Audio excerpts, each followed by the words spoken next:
Good morning, good afternoon, good evening from all over the world where you're connected to us from.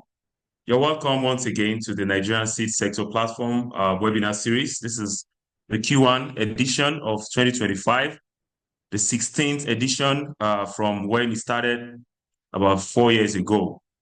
Thank you very much for joining us, and I am sure that we're also going to have, once again, a very interesting edition. This webinar series, we are discussing transforming the horticulture subsector, collaborative solutions for seed quality and access. My name, like you know, is Olusegun Oshundia. I'm an Assistant Chief Agriculture Officer from National Agricultural Council, and I'm also the topic lead for the seed sector platform of the very, very much impacted collaborative seed program. Distinguished participants, ladies and gentlemen, without further ado, I'll just take you to the housekeeping rules. For the housekeeping rules, we are encouraged to note that the camera and the microphone will only be enabled for speakers and panelists only. Attendees are encouraged to use the chat feature to ask questions and to make comments, which we are going to respond to as they come. Please ensure to address your questions to a particular speaker so that we know who you actually want to give response to your questions. Kindly refrain from posting anything in the chat box that is unrelated to the event. And we assure you that the webinar recording will be available after the event, and we're going to send to all the participants alongside an appreciation email. Thank you, distinguished participants, ladies and gentlemen. You will agree with me that today we are going to discuss a very key issue, a very key topic in the Nigerian seed sector. Today, we're discussing the horticulture sector, and this is a sector that has so many wonderful opportunities. After now, after I've done the setting the scene, we're going to have the welcome remarks by the Acting Director General of the National Agricultural Council. We're going to have an official opening remark again from Mr. Folusho Adejoro. And also, after that, we're going to have some goodwill message, first of all, by Mr. Kabir Ademo, which is a business development project manager at Delphi BV. And also, we're going to have from the number one farmer in Nigeria, the president of the All Farmers Association of Nigeria, who will also give a goodwill message. Distinguished participants, ladies and gentlemen, after that, we'll go straight to keynote presentations, which are innovation and market trends in the horticultural seed sector. That will be, presented by Mr. Olabisi Ilebani. And also, we're going to have another keynote presentation on the future of the Nigerian horticulture sector, which will be presented by Dr. Thomas Tisha from the Magenigi University and Research. Then we're going to have a discussion today, which will facilitate a lot of discussions on the horticulture sector. The synthesis by Mr. Chinedu Agbara of Saye Consulting, who will attempt to kind of do like a summary of everything that we're going to discuss today. And I'll come once again to give vote of thanks and the next presenter also is somebody also a very key seed sector expert, and that is Mr. Folusho Adejoro. Mr. Folusho Adejoro is an agribusiness professional with extensive experience in agricultural value chains across West Africa. He currently serves as a policy advisor on food security and climate at the Embassy of the Kingdom of Netherlands in Nigeria. In his role, Mr. Adejoro focused on enhancing practice and addressing climate challenges within Nigeria's agricultural sector. He actively engaged in initiatives aimed at empowering youth in agribusiness, as evidenced by his involvement in the launch of the Youth in Agriculture Initiative for Sustainable Growth in Nigeria. Through his work, Mr. Adejoro continues to contribute to the development of policies and programs that aim to transform the Nigerian agricultural landscape sustainably and resilience in the face of climate change. Distinguished participants, I hand you over to Mr. Folusho Adejoro for his official opening remarks. Thank you. Good morning, Olusegun. Please confirm you can hear me. Yes, loud and clear, sir.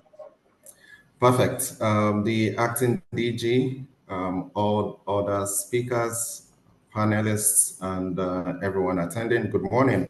It's a pleasure for me to be here today representing the Embassy of the Kingdom of the Netherlands to discuss a critical issue in food security and climate, which is ensuring better seed quality and access in the horticulture subsector.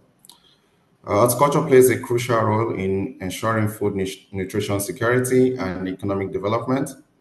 However, the challenges we face, ranging from climate change to pest infestations, necessitate innovative and united approaches to bolster this vital sector. Addressing these challenges requires practical, science-driven solutions and stronger collaboration between farmers, knowledge institutions, policymakers, and the private sector. As the Dutch will call it, this is the diamond approach. Every great crop starts with a great seed. Quality seeds don't just kick off a healthy plant, they lay the groundwork for higher yields, increased resilience, and improved livelihoods. For example, recent studies have shown that using high quality seeds alone can boost yields by 20 to 30% on average. This is a game changer for smallholder farmers and large producers alike. Yet, many horticultural producers, especially small-scale farmers, grapple with limited access to such superior seeds. This disparity hampers productivity and perpetuates a cycle of low income and food insecurity. The Netherlands has been a global leader in horticultural innovation and has extended its expertise to Nigeria through strategic partnerships. For instance, under the Nigeria-Netherlands Seed Partnership, Dutch and Nigerian stakeholders work together to enhance the seed sector performance. This initiative supports the development of a robust seed quality assurance framework guided by the Nigerian National Seed Roadmap.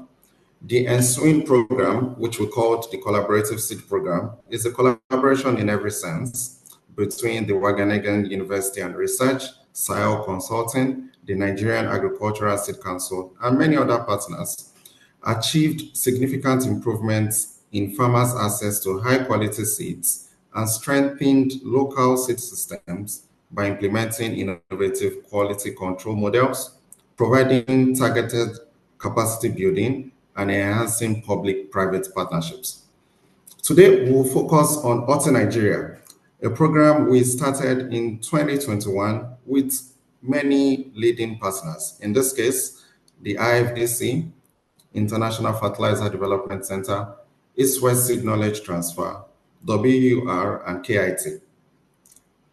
Working under 4 pillars, it has trained almost 70,000 smallholder farmers and entrepreneurial farmers in Nigeria, increasing productivity, income, and resilience, reducing post-harvest losses by connecting produce to markets and processors, leveraged farmer cooperatives and business knowledge to increase access to finance and business linkages. In the past few months, a statement, "No single individual or institution can solve Africa's challenges alone. Collaboration is key to transformation," has been credited to Dr. Akinwumi Adesina of the African Development Bank. And I believe he is right.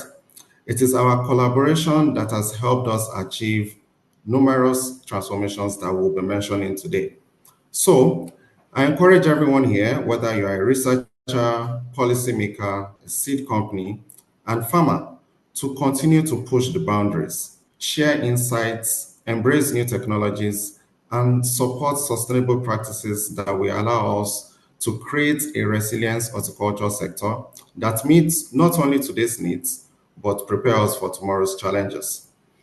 Our vision is to ensure that every farmer has access to the best seeds, that every innovation reaches those who need it most, and that our communities benefit from a more productive, sustainable, and profitable horticulture industry. Let us keep the conversation going, support one another, and turn our shared ideas into action that directly benefits our farmers and communities. If you allow me, I would end with a story and maybe a point of reflection for us. At the Changemakers Conference last year, there was a young farmer that asked a question. He said, why is it that these quality seeds don't perform well after 4 to 5 years? Today, we would delve on why quality seeds are important, but it still seems that our farmers are treating seeds like they did grains.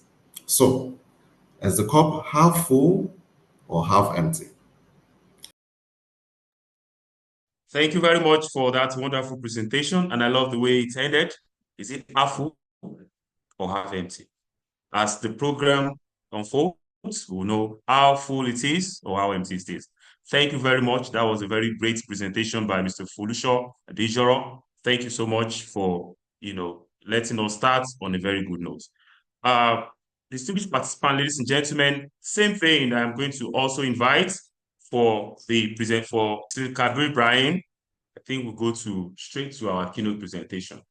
Our first keynote presentation is Innovation and Market Trends in the Horticulture Subsector. And that is going to be presented by Mr. Olabisi Ilebani. Mr. Olabisi Ilebani is an Innovation and Regional Diversification Lead at Horti Nigeria Program of the IFDC Nigeria. Mr. Olabisi Ilebani, please, you have the floor for the first keynote presentation. Thank you, Mr. Ilebani. Good morning, and thank you very much. Good morning, the Acting Director General of Seed Council, all the other speakers, and the organizer of this webinar, and everybody online. It's a pleasure for me to present the keynote address one, or the first keynote address for this webinar. So if you will allow me, kindly let me share my screen.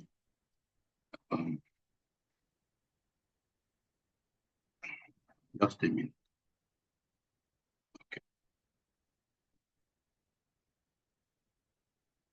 Okay. Can you confirm if you can see my screen?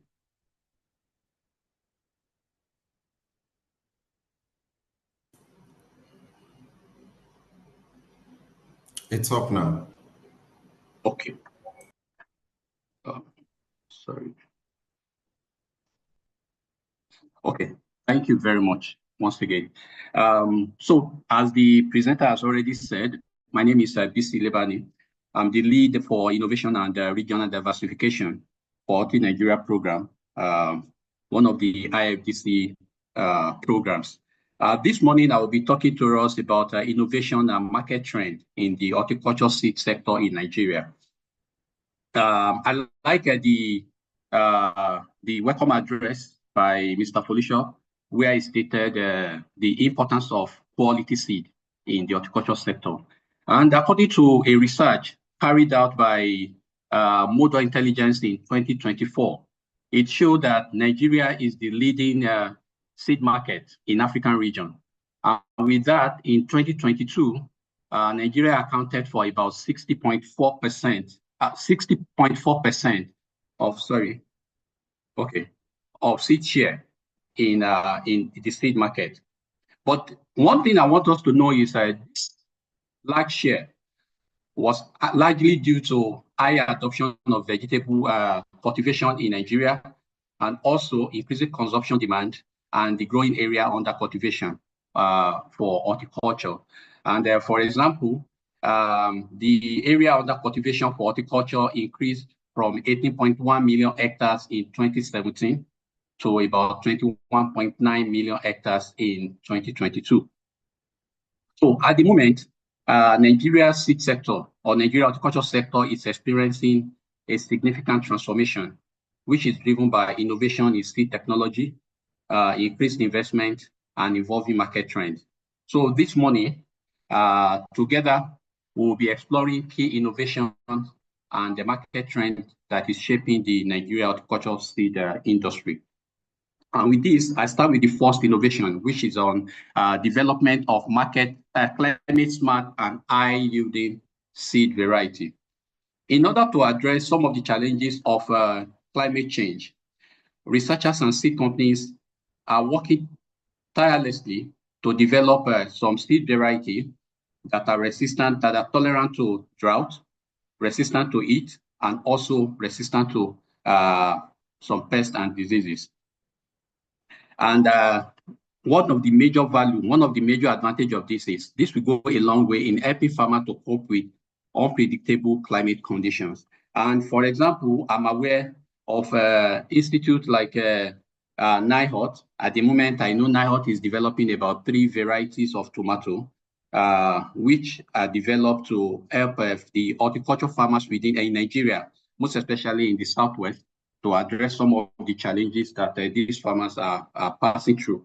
And donor programs like Horti Nigeria, one of the things we'll be doing since inception is to work with seed companies that have this kind of seed, to train our farmers on them, and also to demonstrate and try some of this seed with our farmers in order to improve their resilience and their productivity within this sector.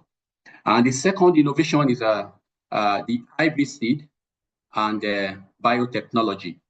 We all agree with me that the introduction of hybrid seed has led to improved crop performance, thereby offering a better resistance to pests and diseases. And also advancement in biotechnology, which include the genetic modification and marker-assisted breeding, are also being explored to enhance crop resilience and nutritional value.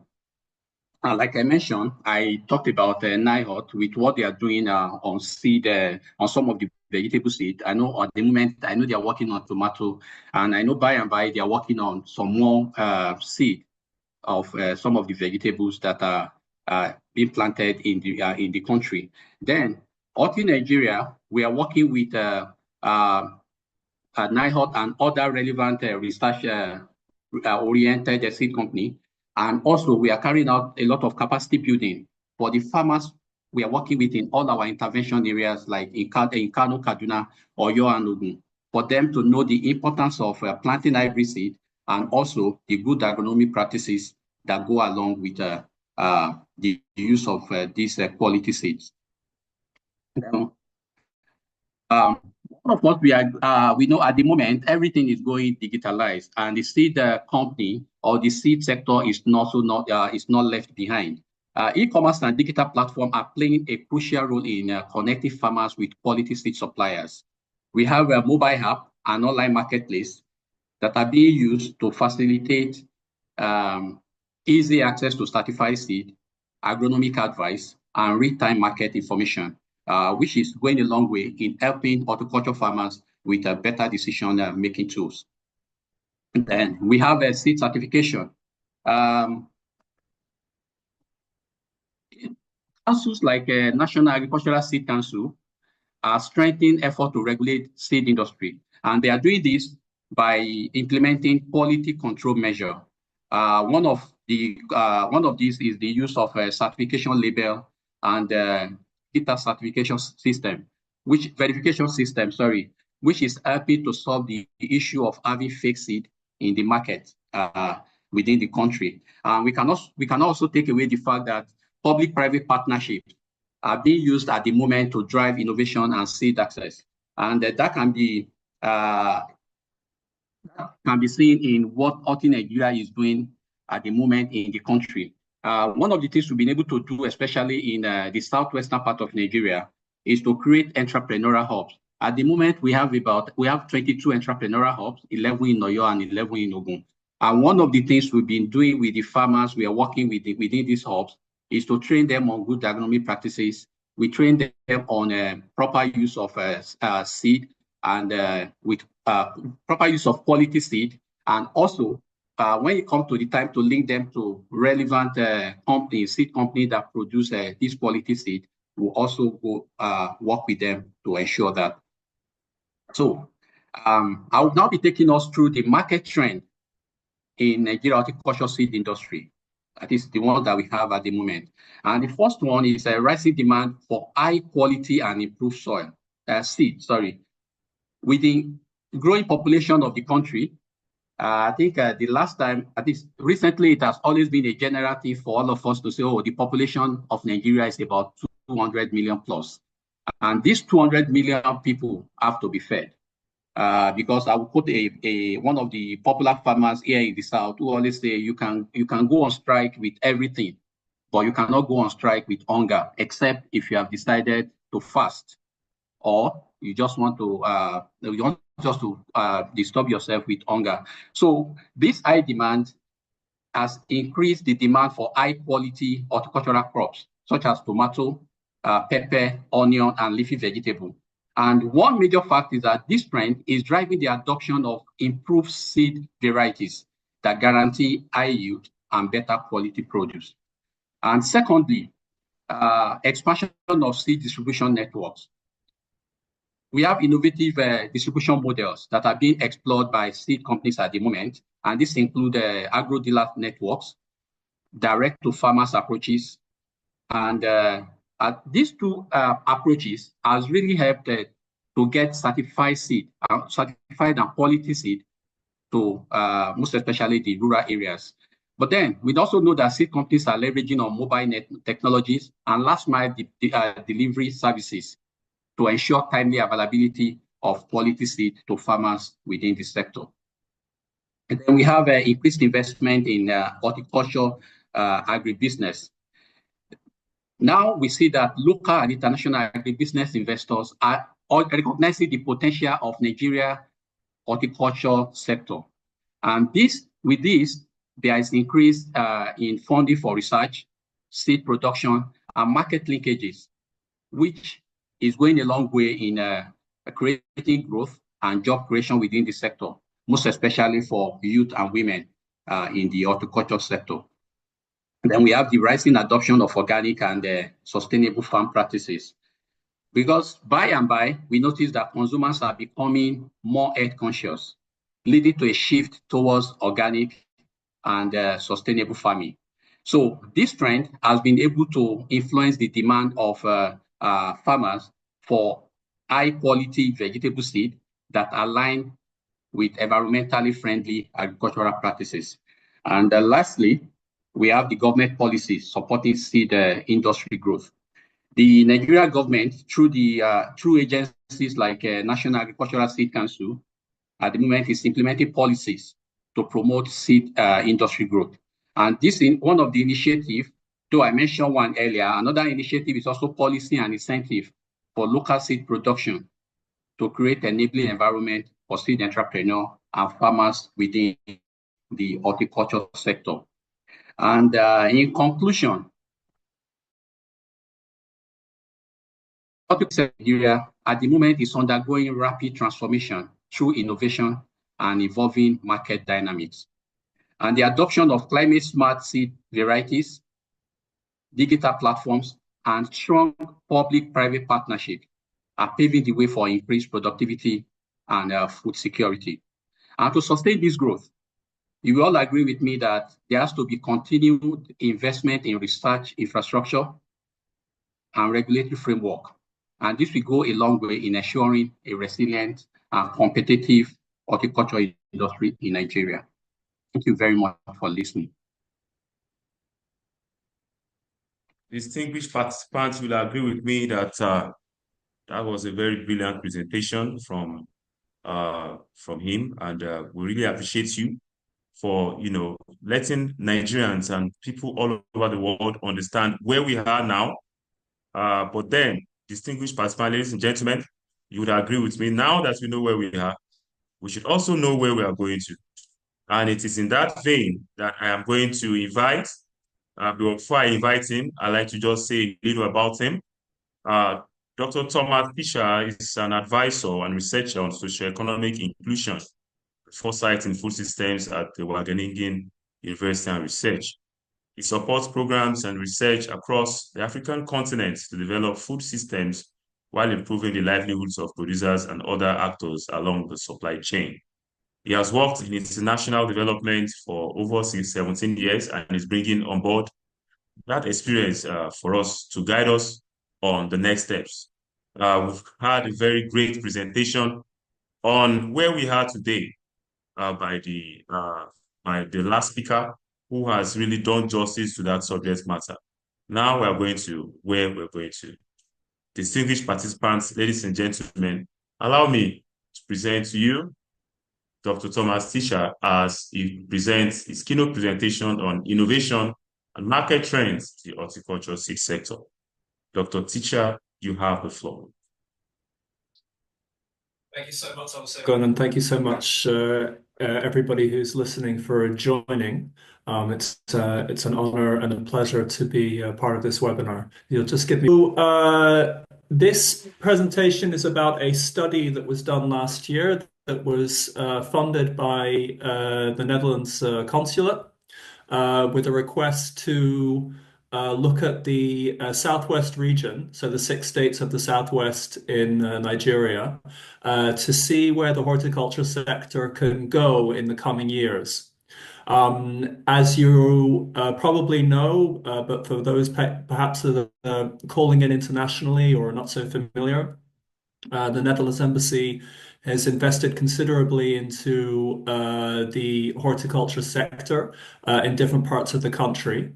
You just heard from Olabisi, whose program is supported by the Dutch and covers 4 states, and this covers the 6 states of Southwest region.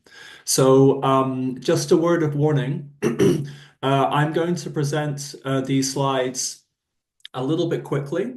It's not the idea that you have to read and absorb everything, because the slides can be shared after the webinar, as well as also the link to the full study, which you can find here when you get the PDF.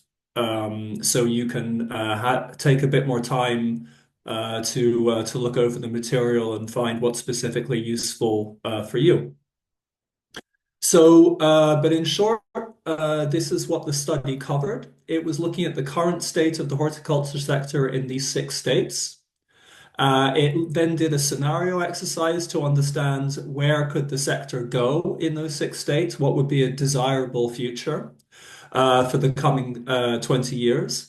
And then it provided 7 key areas in terms of recommendations for different stakeholders to start down that path towards an improved horticultural sector for the Southwest region. So first on the current situation.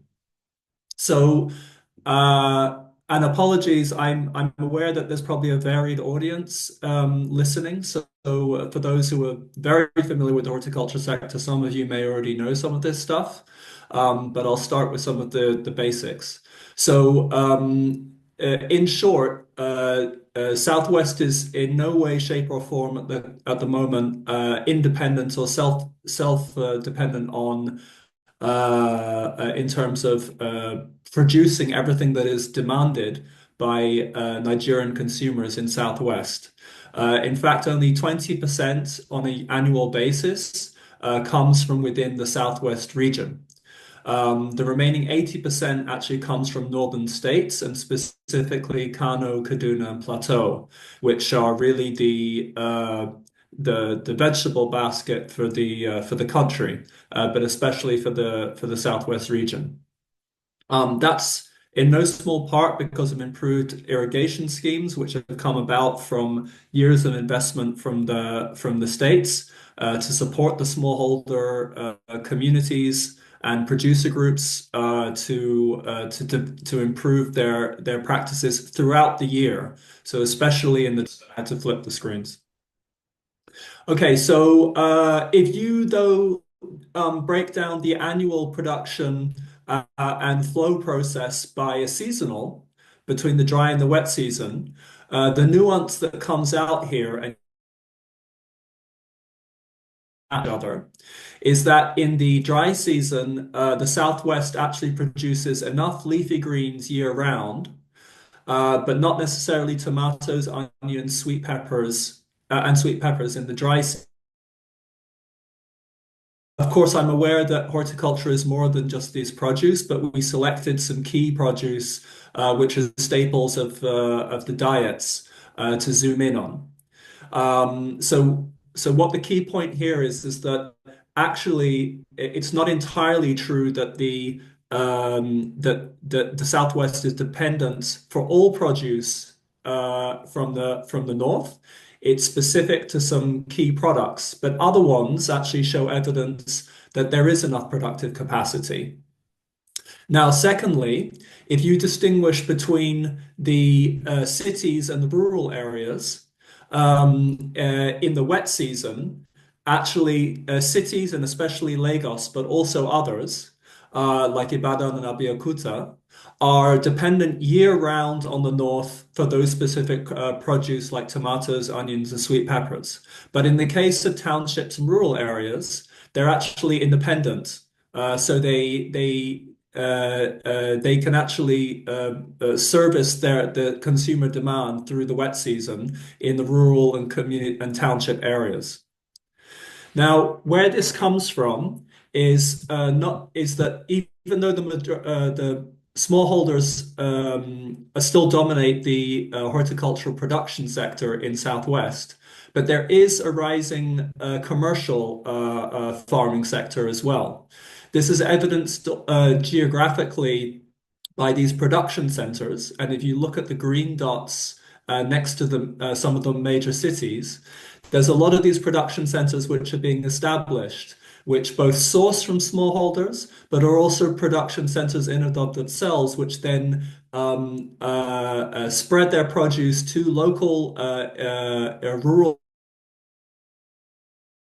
So in other words, there's a budding entrepreneurial industry which is emerging in the Southwest sector, dependent on northern production. Now, here, though, there are still a number of production challenges despite this entrepreneurial development. Is access to finance, high pest and disease pressure, although Olabisi just spoke to some of the seed sector innovation, which is trying to address this, varying affordability of inputs. Quality seeds might be available, but the cost of them might be too high.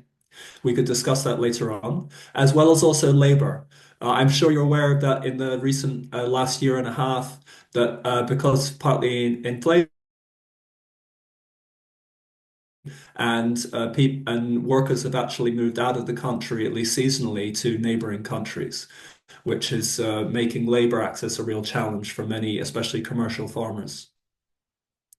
The key point about midstream is that, and this is another aspect of entrepreneurialism, is that even though it remains an important role for middlemen, producers, in part through to digital platforms, are bypassing those middlemen and aiming to target the market directly. Those could be markets in terms of retail, like hotels or informal wet markets, as well as some of the formal supermarkets, but also consumers directly.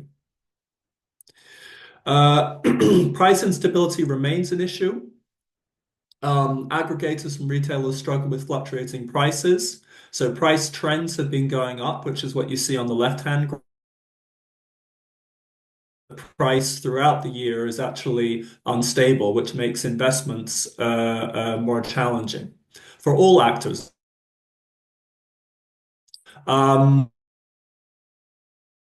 Informality of the market.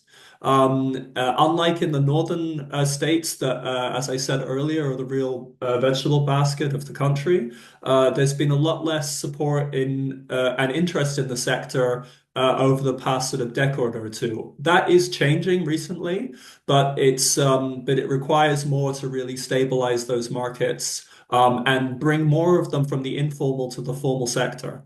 And that is really an inhibiting factor at the moment. Investments.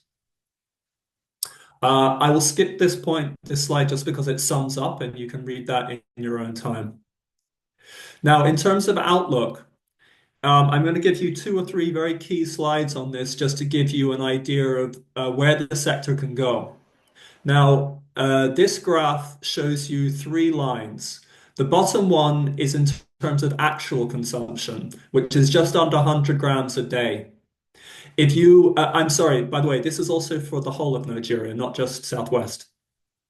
If you were to raise that to the recommended intake in terms of a healthy diet, which is more than double what the current intake is, you would see the green line, which steadily increases in accordance with population growth.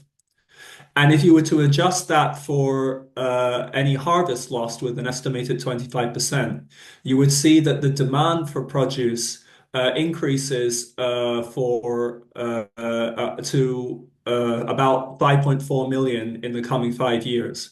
So, and that's versus what the current production is at somewhere about 1.6 million. So the difference between the current production and the demand is enormous. What this table shows in short is this exercise of scenario development. And what we did is rather than trying to look at where are we at today and where is it going, we worked with stakeholders during a series of workshops to say, what could the sector look like in 20 years based on different conditions? And I'll just sum it up with these four boxes.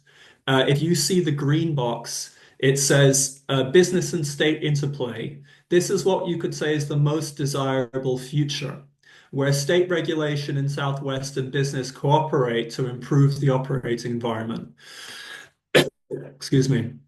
This is where the state and the business are actually working more hand in hand to really improve the operating environment for the informal, the semi-formal, and the formal sector. And what I mean by that is that a pathway is created for small-scale informal farmers to have the opportunity to scale up to micro business and eventually up to an SME scale.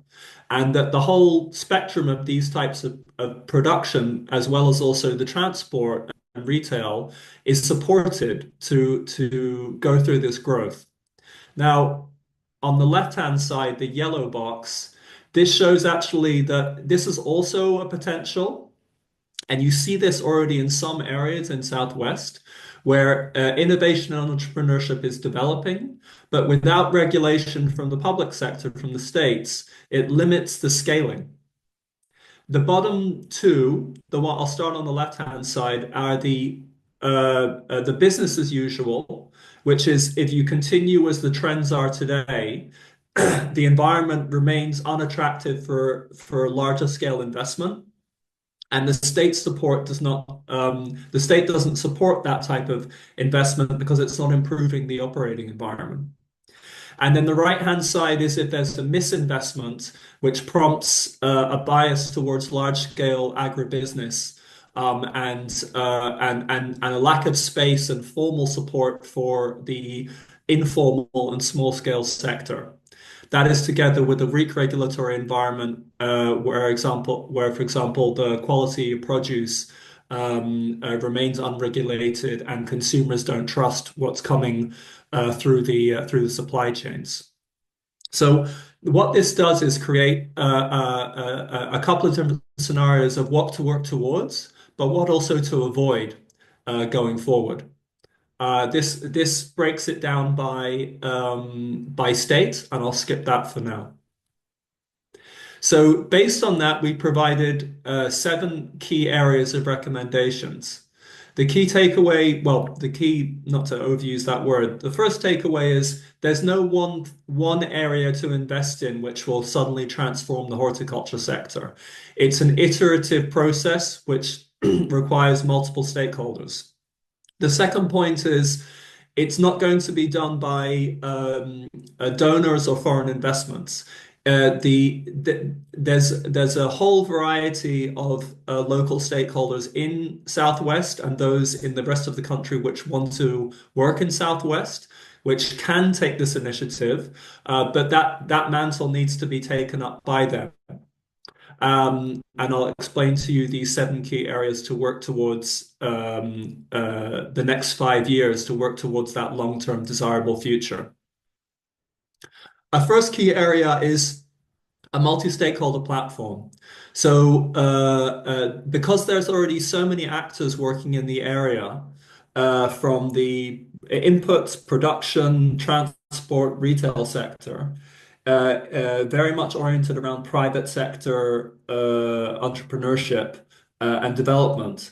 We're recommending that a coordinating body could really help try and streamline some of the other innovations or the other areas that we recommend to be further developed. So a multi-stakeholder platform for the whole horticulture sector for the Southwest region. Second is policy and regulatory. Third is improved financial products, which are more tailored to the sector. Supply chain and infrastructure. This is very much around cold storage and cold transport to improve or to lower loss of produce along the way. And then farmer capacity as well as broader training and consumer awareness with healthy diets and safe food. Now, when we did a final workshop and we asked the audience. Thank you. Thank you very much for that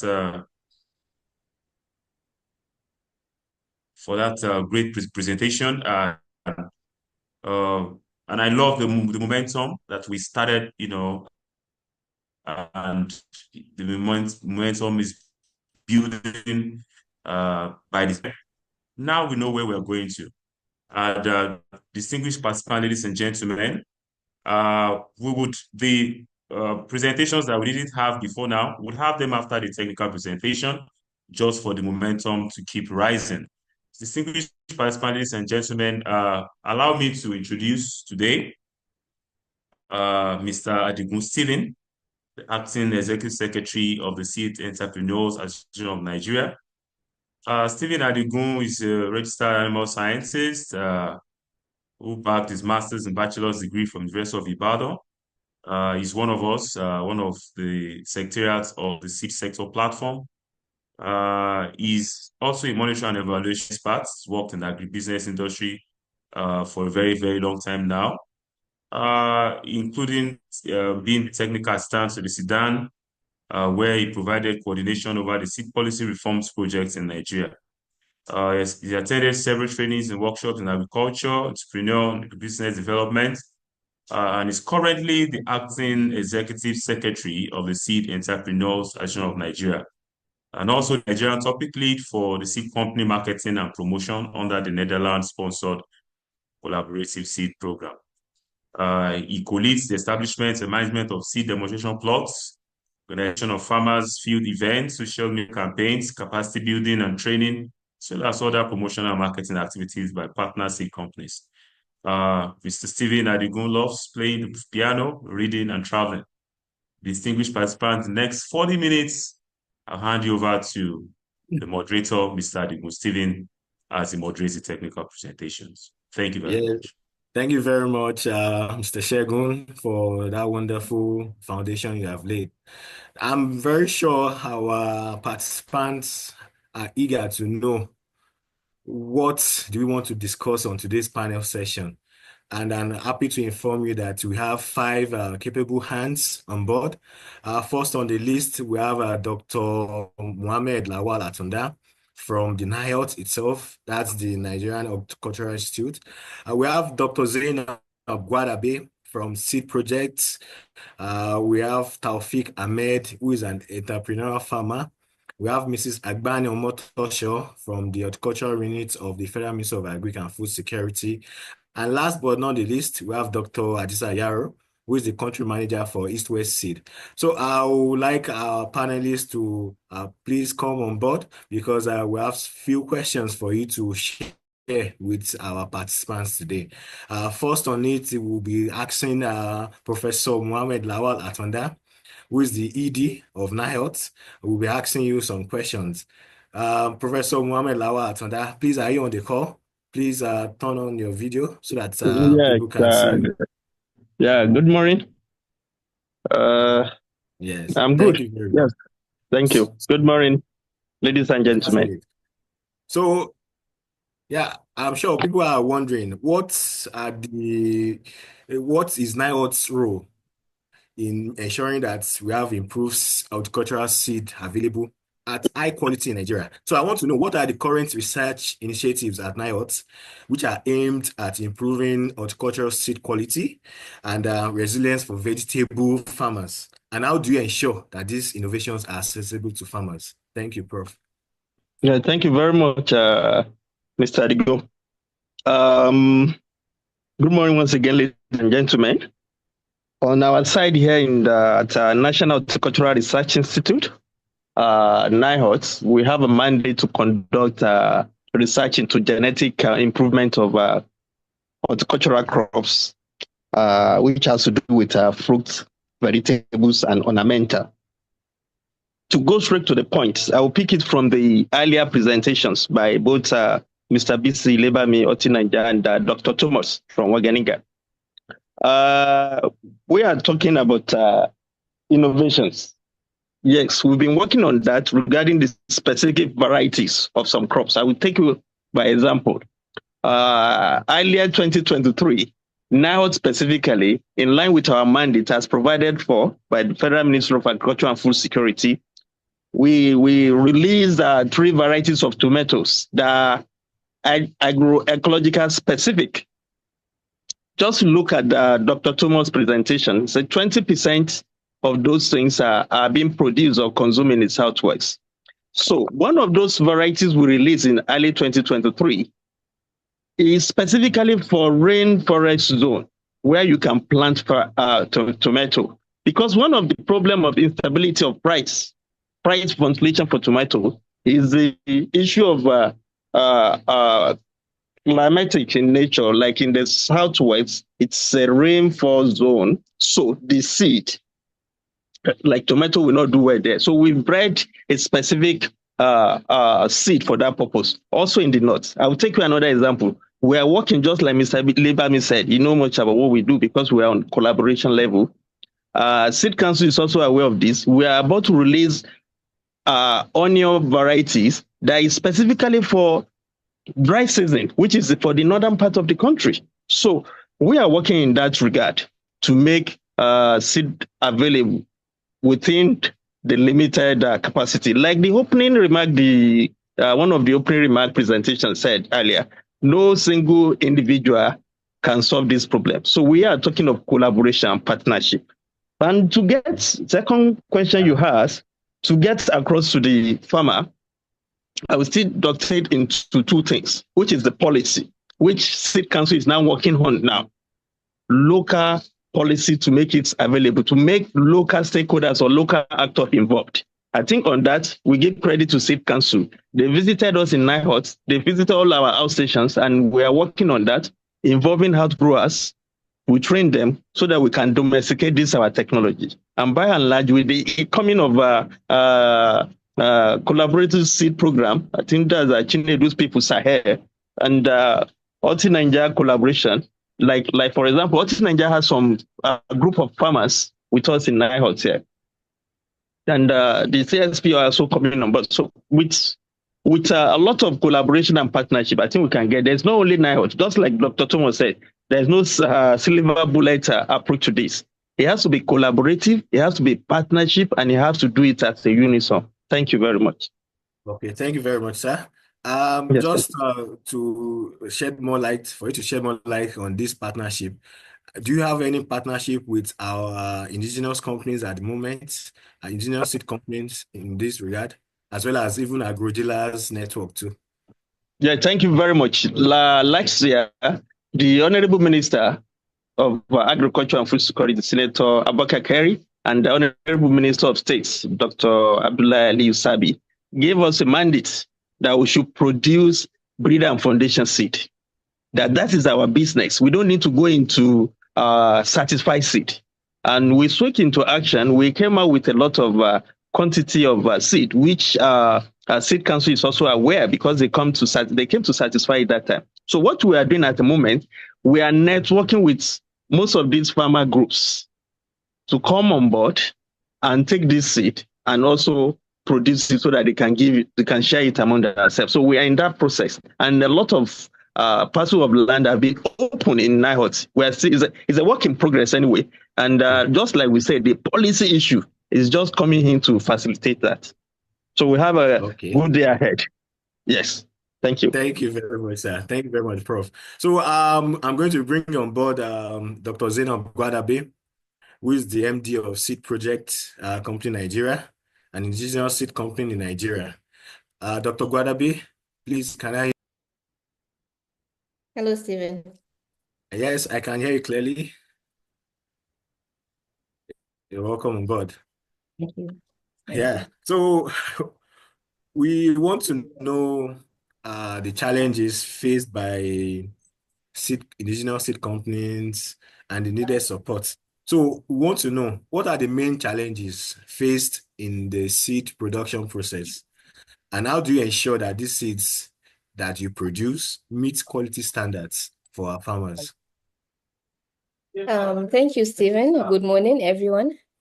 For the seed project, we're still at the early stage of localizing vegetable seed production, which we're working together with NIHOT. So the major issue at the moment, I would say, is like Dr. Atanda said, there is issue of policy in the sense that we are still right now at the moment there are no available equipment to process vegetable seeds in the country. So even if you have the resources to even bring down the equipment, is a bit tedious, because we have been on that for almost 4 months now and we are not able to get it down to our facility. So there is issue of infrastructure and technology accessibility. Another thing is Dr. Atanda mentioned climate resilient seeds that can do well in the north and do well in the south. So what we have, one of our major challenge now is the seeds we have locally available can only be produced mainly during dry season. So we're looking at making vegetable, for example, tomato seeds that can be produced all year round, seeds that are heat tolerant, which we are also working with NIHOT. And another thing is storage and post-harvest handling. So even if you for a seed company to start to localize vegetable seed production, most of the seeds that seed companies like me are doing at this stage are tomato, pepper, and onion, which are very sensitive when it comes to storage and logistics. So we are also facing issue in terms of how to transport them, how to store them. We need the research institutes to work on varieties that can thrive in our local climatic condition and can also have a very long shelf life. So these are mostly the challenges we are facing. Okay. I'm a disciple of one notion that if you tell me your challenges, definitely I will expect solutions from you first. So what are the solutions that you have identified that you have in the pipeline? Because we have a target of 2030 that we want to ensure that we have we're operating at full scale in ensuring that we have vegetable seed in Nigeria. So what are the likely solutions that we would like to provide to enable this?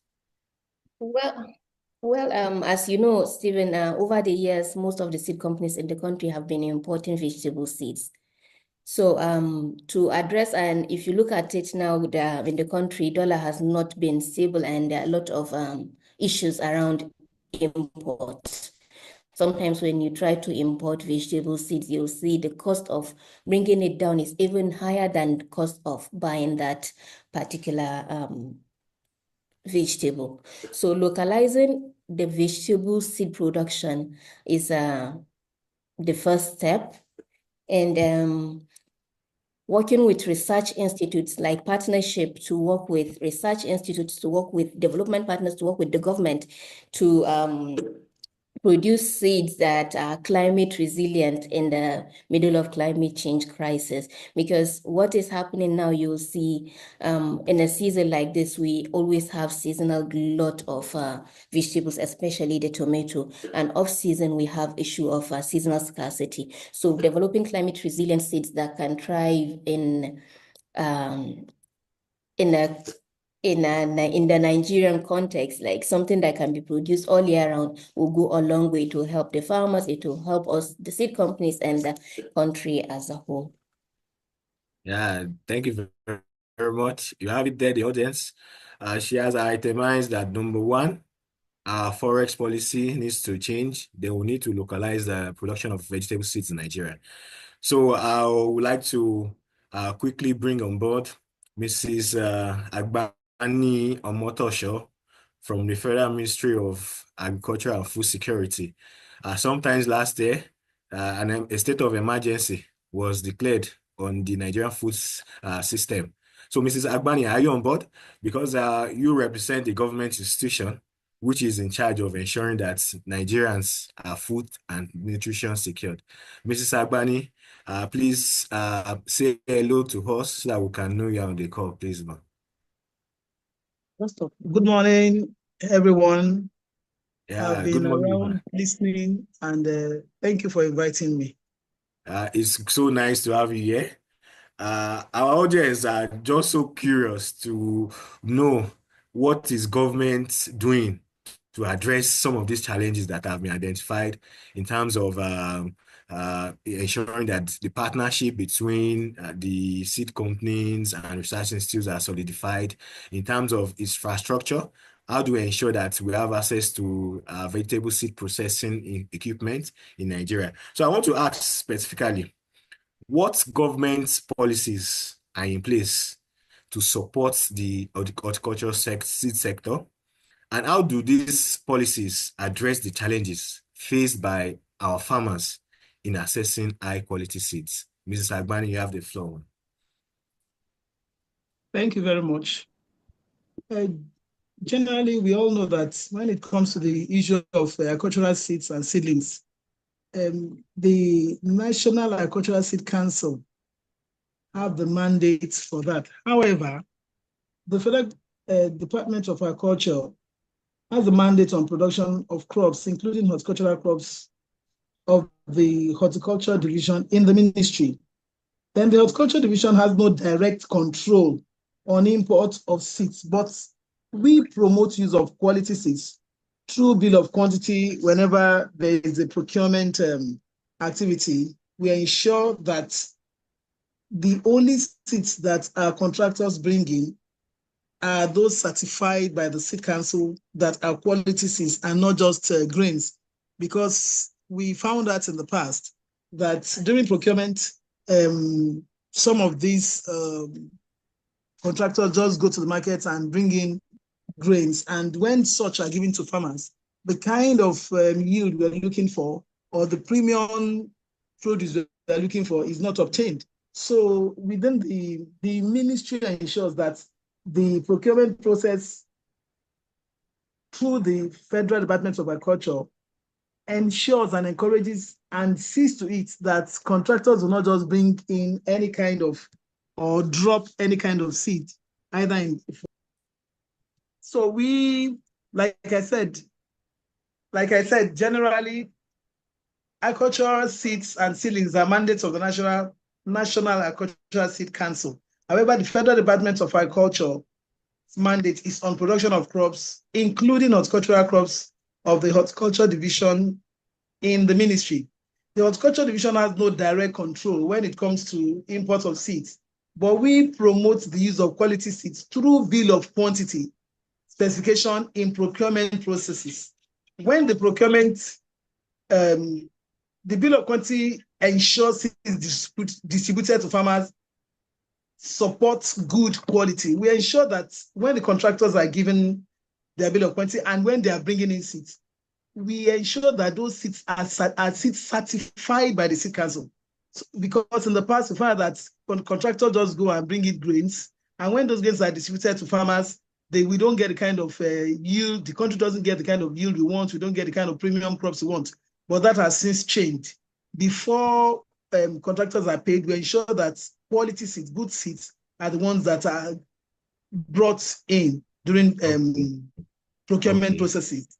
Then FDA seed policy ensures that seeds that are distributed, eventually when we are doing distribution, we ensure that distributed seeds are given to farmers at 100% subsidy for seeds. Yes, there could be some cost attached to equipment and other ones, but for seeds, we ensure that for the quality seeds, 100% subsidy is given to them to promote the use of quality seeds, and this reduces recycling. Thank you. Okay. Thank you very much, Ma. Closely related to your last remarks in terms of availability of free seeds to farmers. So some people are online are so much interested. How do they have access to all these government initiatives whereby they can participate in training organized by the Ministry of Agric in terms of even ensuring that they have more knowledge? And more importantly, this issue of extension. What are your thoughts on this, and what are the plans of the ministry in the next few years to ensure that farmers have the right information and even have the access to those information as regards to horticultural production in Nigeria? Okay, to ensure access to quality seeds, the ministry encourages seed multiplication throughout grower scheme, where some farmers are used in seed production. Also, our ED from NIHOT just talked about some seeds that they had on the shelf, but with the matching order from the minister and the Minister of State, of course, there were lots of multiplication. And like he said, you heard the ED rightly said that they ensured that those seeds got to the hands of the farmers themselves. The only maybe reservation is that for the seeds they have in NIHOT right now, he said there are seeds that could be used more in the southern part of the country, but they are still working. Also, we heard Madam Gwadabe talked about collaboration or partnership with NIHOT, in which they are also working on seeds that could be used in the dry season in the northern part. So the ministry ensures that NIHOT is working, and we have heard it from the ED that seeds are being distributed already to those in the south, and thereby closing a bit of the gap of if there is nothing from the north, the south will not have maybe tomato or other pepper and onion. And the ED also told us that a lot is going on onion, and that will also soon reach the farmers.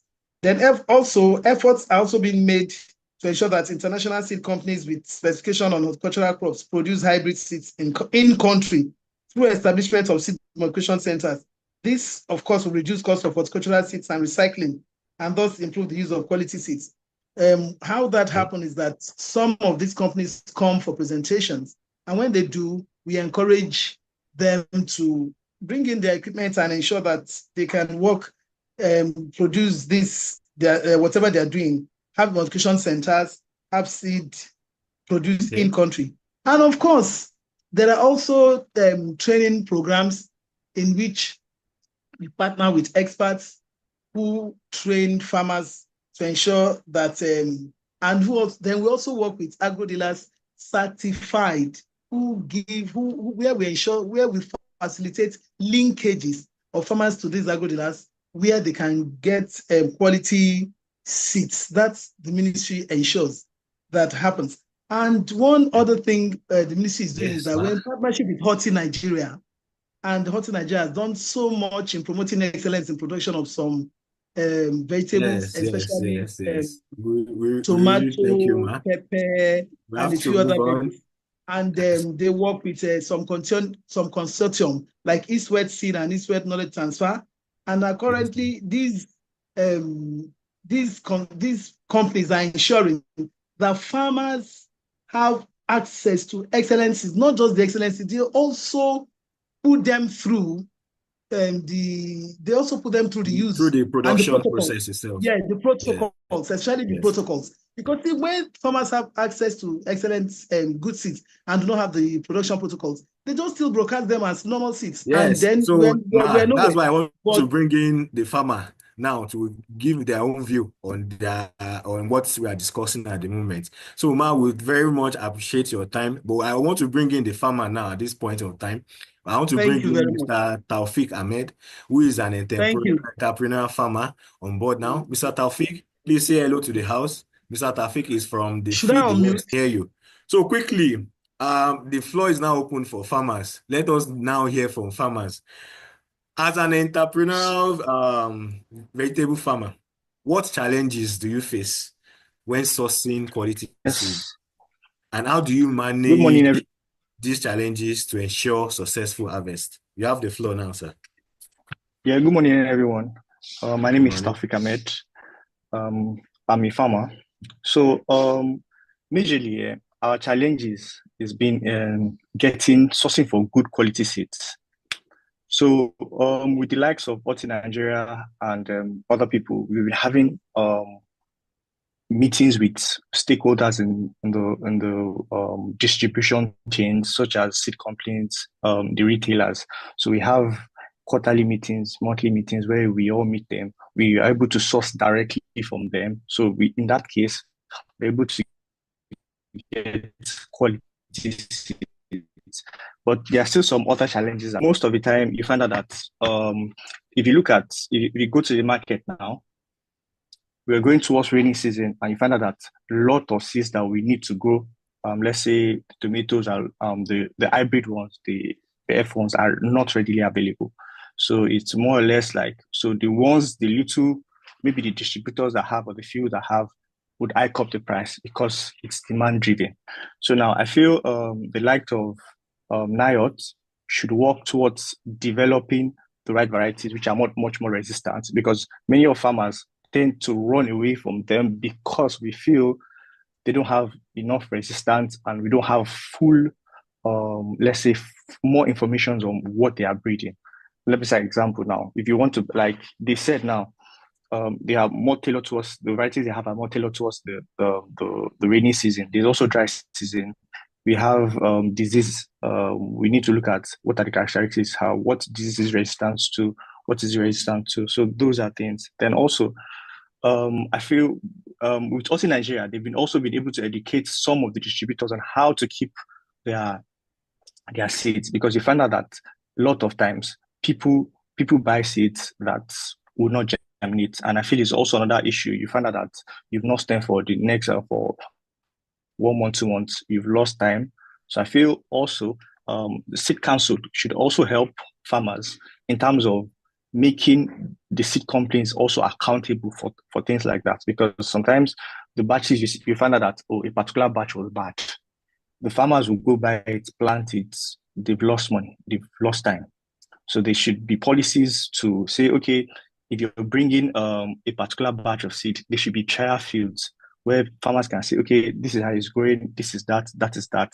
I think that will help us farmers. Okay. Yes. Yes. Thank you very much, Mr. Taufik. Farmers have always been agitating for government support, even from the private sector. Farmers want to benefit from any initiative. So I want to know, what kind of support do you think is necessary to ensure that farmers can overcome these seed-related challenges and thereby enhance their productivity? Because we can see that the demand for vegetable in Nigeria is not being met at the moment. We need to bridge that gap. Yeah. But without farmers, Yes, this cannot be achieved. Yes, so I feel the government should work on having better policies.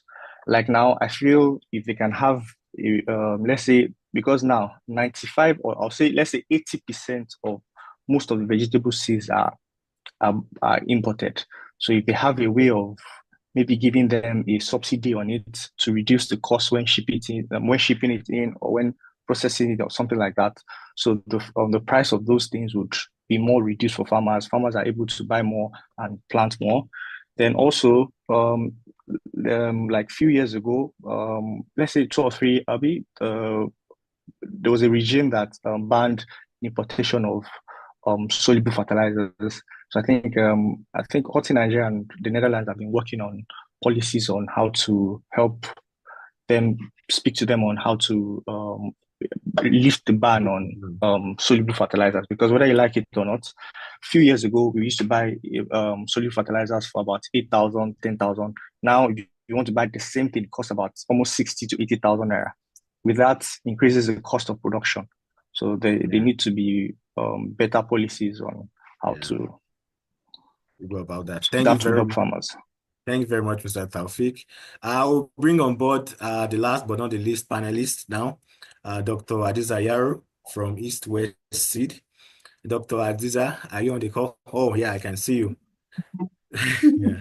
So quickly, I'm on the hot seat to quickly round off this panelist session. So I want to know, what role has East West been playing in educating vegetable farmers on the importance of use of quality seeds, as well as other agro inputs, because seed is not just the required input to produce optimal yield. Thank you. Okay, thank you very much. Good day all protocol observed. East West Seed does a lot of market development activities that cuts across vegetable value chain actors, starting from the farmers to agro dealers, marketers, and processors alike. One key activity that stood the test of time and of course provided a working platform for all these stakeholders to interact is to set up demonstration plots where farmers are able not just to see the seeds, but they are able to see other inputs. One of the key highlights of what is happening in the country today, confronted by tomato farmers, everybody knows is a tuta absoluta. So we partner with input companies, AfriAgric, to get tuta traps in their fields. The use of pheromone, of course, is seen on the field, because you can have the best seed or good genetics, but if you don't marry it with other agricultural inputs, you wouldn't get the best out of it. So one other thing we do is we try to run a lot of radio programs, which we know a lot of smallholder farmers are very close to their radios listening. And we don't just speak English, but we also translate into local dialects for the farmers to be able to comprehend. Aside that, the world is changing where you have the world in your palm. So we interact with farmers online on Facebook. A lot of farmers, even in Hausa, in Yoruba, you see them on Facebook sending fields, asking questions, wanting to acquire knowledge. WhatsApp is also another platform that has really worked for us. So aside just the seed, we collaborate with a lot of companies, agro input, we interact with stakeholders, because you can produce the produce or tomato or pepper. If you don't have the right linkages to get to the market, of course, the farmers wouldn't consume all that they produce. So these are some of the things that we do. Then consistently, we also try to ensure that our products, that is the seeds that we sell, comes with a lot of things that will really help the farmers in terms of addressing their concerns. Just like the last farmer has spoken, they have a lot of concerns, they have a lot of challenges. For example, the farmer will ask you, what is the disease-resistant pack that comes with this particular seed? So they watch out for the disease resistant. They look for high quality seeds that give them good yield. They also look at shelf life, because if a farmer cannot sell, he should be able to keep his produce for 2-3 days before he returns to the market. Yeah, thank you very much. Is it Professor Adisayaro now, or Doctor, whichever one, but we thank you for sharing insights on how to ensure that farmers get more knowledge and insights on how to use quality seeds. With that, I would like to inform all that we have come to the end of the panel session, and I'm going to hand over now to Mr. Chinedu Agbara, who is going to provide assistances on what we have discussed about. But I think Shegun has some words before Chinedu comes on board. Shegun, over to you. Thank you all very much, everyone. Thank you very, very much, Stephen. Stephen is an expert in this, and he has really been adding tremendous value to the seed sector platform. Thank you so much for that. He has come with a wealth of experience. We've been on base together for about 4 years now. Before I introduce Mr. Chinedu Agbara, it's very important for you to know a little bit about him. Chinedu is a finance and business management expert with over 10 years experience in investment banking, business advisory, project financing, and relationship management. He currently serves as a manager at Hire Consulting, where he leads the development and implementation of agricultural projects focused on seed systems, catalyzing inclusive growth, and professionalizing farmer associations and innovative agribusiness startups. Before joining Sahel, Chinedu worked with agribusinesses and other corporate entities in raising finance from public and private capital markets. He's worked as a relationship manager for a top financial institution where he initiated and participated in successful negotiations with management, union leaders, diverse stakeholders of public and private organizations. Chinedu has consulted for a family-owned business in Madrid and led sales campaign that requires engaging with multi-stakeholders with different cultural, language, and ethnic backgrounds.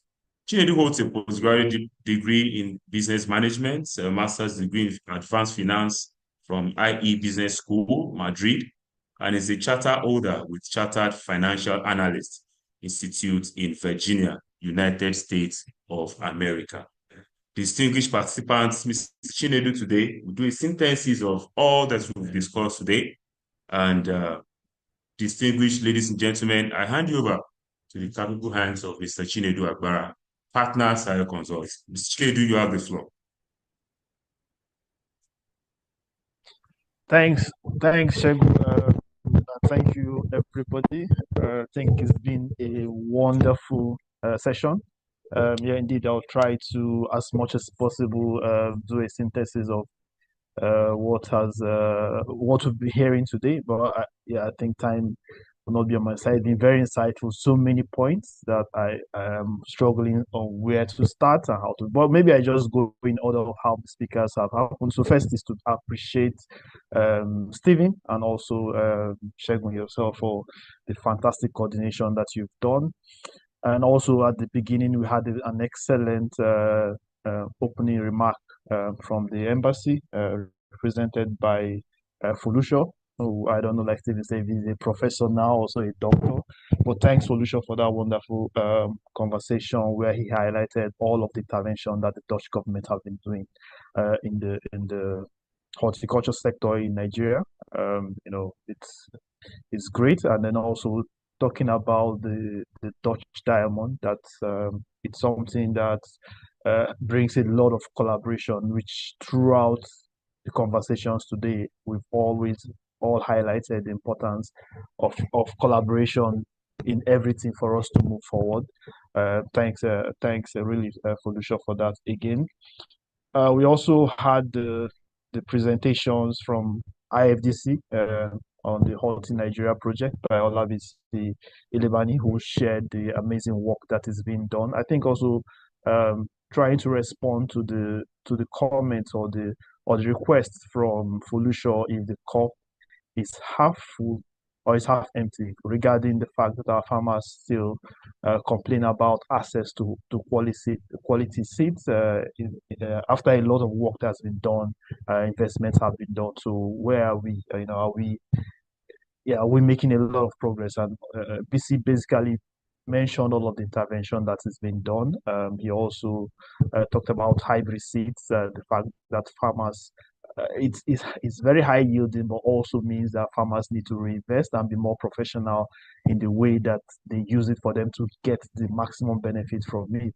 And that's something the Horti Nigeria team has been helping the farmers to really to build the capacity to make that connection using different digital platforms, making the direct linkages. And we also see when one of the farmers spoke that he appreciated the efforts of Horti Nigeria in ensuring that farmers are having access to the best quality seed and also the PPPs that have been needed. He also talked about the market demands and so much that is changing in the horticulture sector, the way that the market is beginning to realize the availability of these quality seeds and how Nigerians are also beginning to consume more horticulture crop and finding that how interesting and also the interest in nutrition and all that.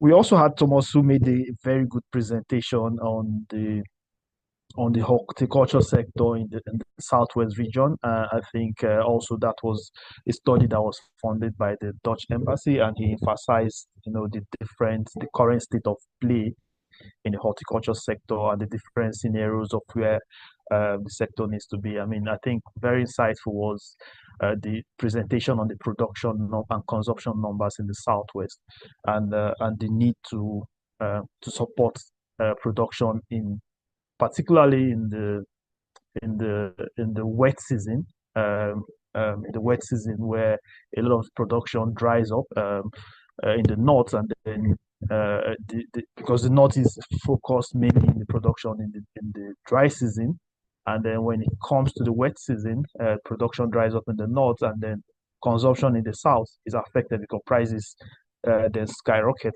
and then that emphasis on how do we support the support production in the Southwest. And this also links a bit to, the enterprising nature in the Southwest, where, there are a lot of people who are trying to make the solutions and connect directly to the companies. I think that it talks about that dynamic is not a north versus south, but then is that, okay, the north does a great job in the dry season. How can the south also pick up in the wet season when the north has moved on? Because there are factors that affect the production for the north in the dry season, which he mentioned, like a lot of investment over the years on irrigation, which is very, very good. For the south, also, I think that also then takes me to the presentation by the ED of NIHOT, Dr. Atanda, who explained how NIHOT is really working to get those varieties for the wet season, and get that into the hands of farmers to really encourage high quality seeds in the hands of farmers for wet season production, and then which then links. Which then ensures that we have that production in the dry season and the production in the wet season, and then prices, a bit of production can be, prices can stay a little bit flat to a large extent. But also important to mention that we have a lot of quality varieties. I think this also feeds back to the conversation from the Federal Ministry of Agriculture and Food Security, who mentioned about how they support international seed companies that are bringing varieties into the country to ensure that it's the very best quality. Is to note that there are a lot of high performing varieties outside of the country that have been, there's been a lot of investment by international companies over the years in breeding these very high performing varieties. And what we need to do is to link them to the Nigerian market for them to see the essence of of the market potential in Nigeria. And then also within that is that there is also the scarcity of some of the local varieties that we consume in the country, particularly the leafy vegetable, which also Thomas talked about. So the importance of having that collaboration, like it was mentioned, no one solution and no single person can solve all the problem. We can't do it all in Nigeria by saying let's ignore all of those high varieties outside of the country. We also know we can't rely completely on the international varieties that are coming in, because some of our indigenous crops are not being covered, our leafy vegetables and all are not being covered. So it's that conversation, and which leads me to the comments by the farmer, who really said yes, there needs to be an engagement between the government, the local actors, to really encourage inflow of quality varieties from wherever, because the farmer doesn't really, what he wants is quality seeds that he can use to grow the best production, and for him to make the best value for his efforts.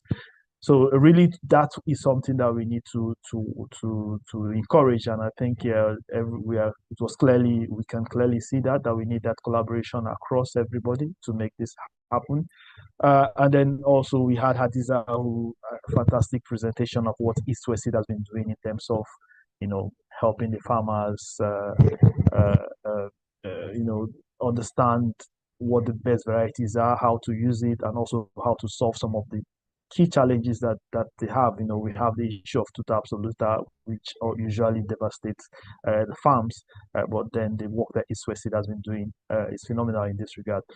Yeah, so Shegun, I think I hope I've tried to make a synthesis of everything. I know it's almost impossible because it's been a lot of insights shared by the different participants. So first to also to appreciate them and know that yes, indeed, we'll be sharing a recording of this and also the materials will be going out to everybody. So let's continue the conversation afterwards. Shegun, back to you. Thanks, everybody. Thank you very much, Chinedu. Chinedu has really done justice to the subject matter, and so I don't have to say much. If Dr. Shola Buju is there, he wants to give the closing on behalf of the DG of National Geographic Council. Dr. Shaw, I confirm that you're here and give the closing.